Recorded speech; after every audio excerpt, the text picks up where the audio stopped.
In this video, I'm gonna talk about how to fix keyboard is not working on Intel laptop and how we can fix this up.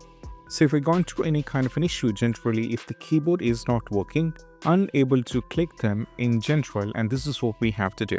So the first thing what we need to do is we have to go over here in the search. Then we need to type your first settings, and what we need to do is you have to click on this. Now from here, what we need to do is the first one, we need to navigate to over here to the accessibility. And from here, we have to scroll it down all the way down under the interaction, click in the keyboard.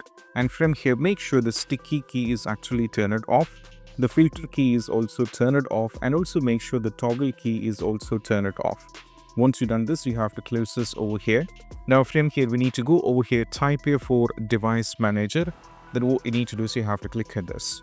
Once you get into the device manager, the first and famous step is all about what you need to do is once it's completely loaded up, we have to expand this over here at the top. Then navigate to the keyboards here. Now you'll be able to find the keyboard. So you have to select the keyboard, then you have to right click, and there is an option to update driver. Click on browse my computer for the driver, and you have to select let me pick from list of available drivers on the computer, and you have to select this and go for the next. Once you've done this, what you need to do is we have to check with it.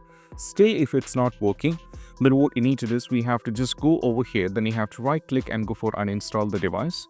Then you just need to close it. And from here, you have to do a force restart kind of thing, that you have to go to the start, click over here and do a restart. So the device manager will automatically get detected. And now the issue regarding this will be completely fixed. And this is what we have to do. And I'll see you in the next video. That's it. Bye.